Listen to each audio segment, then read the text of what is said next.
सर्वप्रथम मैं मूल निवासी समाज में जन्मे महापुरुषों, वीरांगनाएं, माताओं, संतों, गुरुओं को सत सत नमन करती हूँ।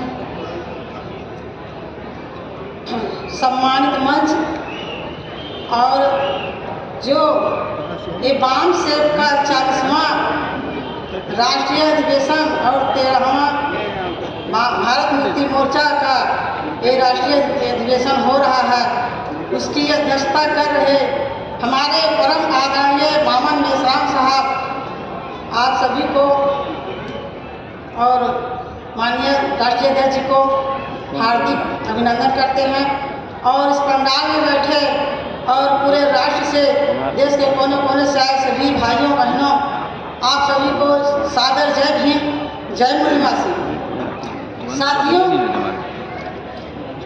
इस सब्जेक्ट में जो विषय है, 3 विषय है इसमें, और मैं दूसरे सब्जेक्ट पर मैं बोलूँगी कि भारत देश में 1920 में all India trade union Congress एवं अन्य ट्रेड यूनियन कामगारों की कानूनी सुरक्षा के लिए स्थापना हुए थे। तो लोकतांत्रिक देश में 2020 तक 100 सालों में कामगारों के हितों की रक्षा करने वाली सभी कानून कैसे नष्ट हुए। साथियों, ये भारत देश में जो ट्रेड यूनियन के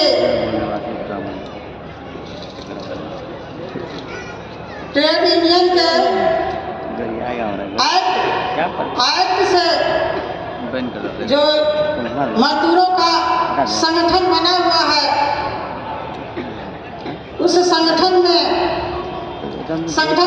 बना हुआ है। और कभी पड़ गया ना, हमरा आरएसएस में पड़ जाता है पीछे, हम बुझा कर सकते हैं ना। संगठन बना हुआ है, इसके तहत मद्रास में 1918 में जो मजदूर संगठन बनाए गए और दूसरा कांग्रेस के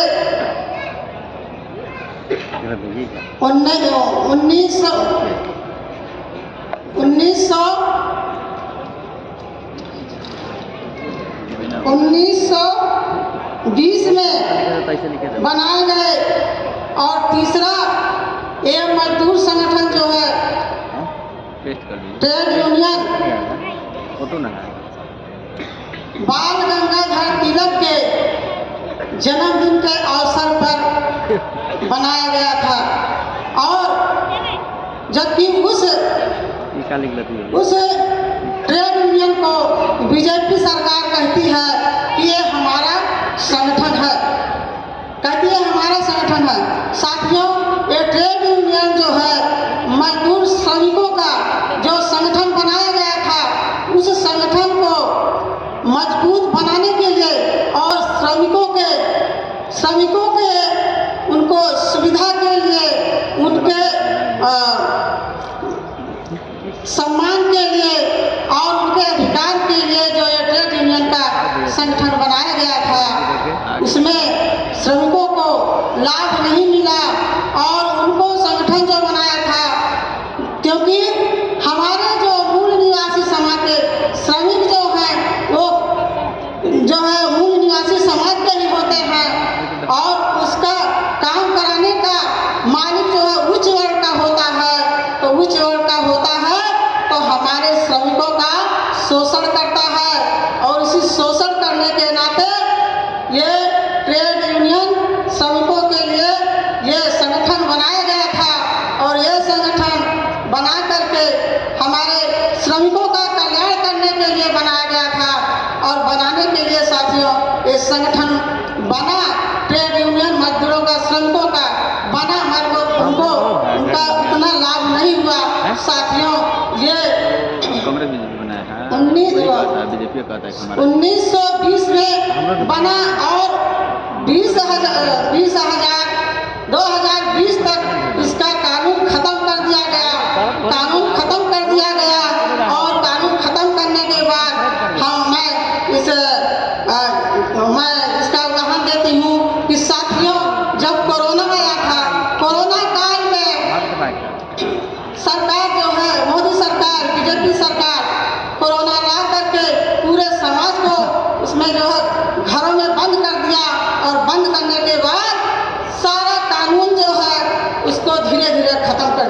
थी।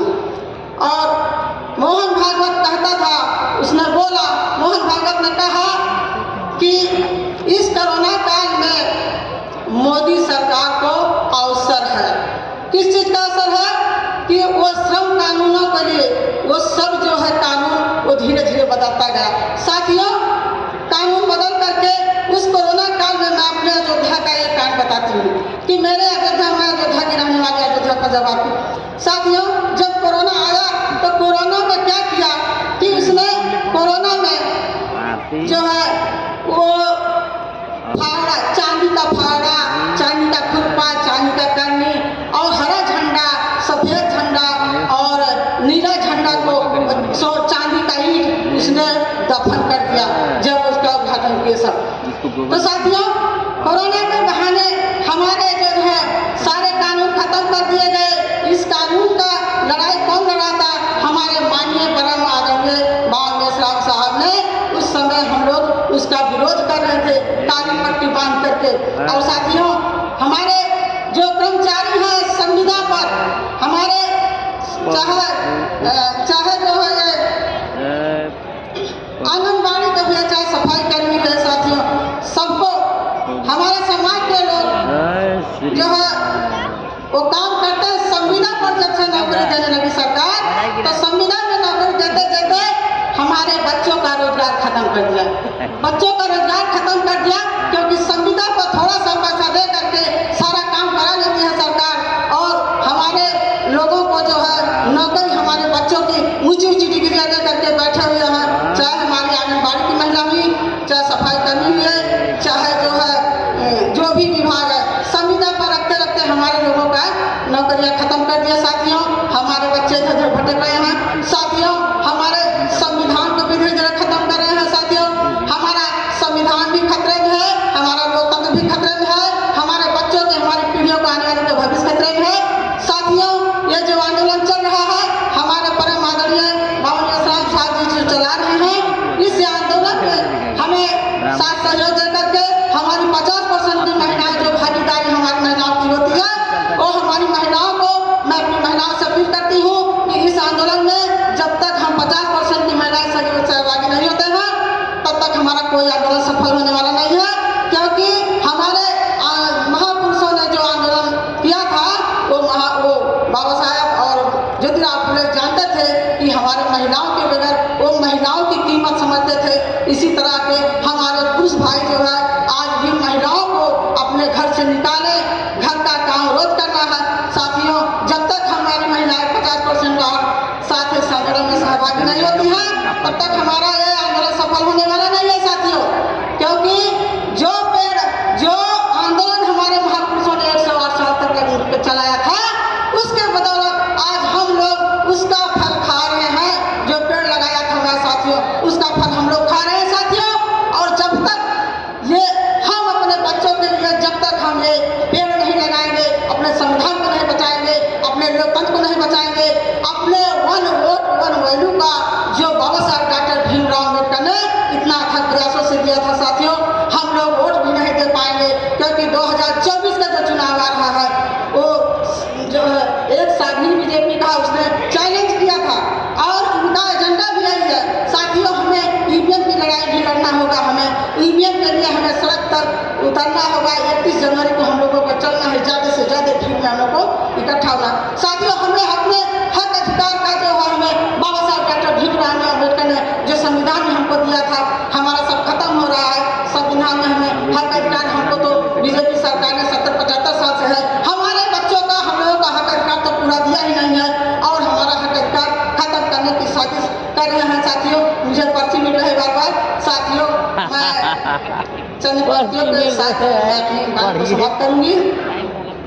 साथियों, मैं एक ही पंक्ति कहती हूँ क्योंकि जो इतिहास हमें बदलना है, इसके नाते एक ही पंक्ति में हर जगह कहती हूँ। साथियों, बातों बातों में विश्वास बदल जाता है, बातों में विश्वास बदल जाता है, रातों में इतिहास बदल जाता है। बदलने वाला अगर चाहे तो जमीन के आसमान से बदल जाता है। साथियों, आप लोगों ने हमें सुना, इसलिए धन्यवाद, आभार। जय भीम बांदर भालू पुनः है। जय भीम धन्यवाद।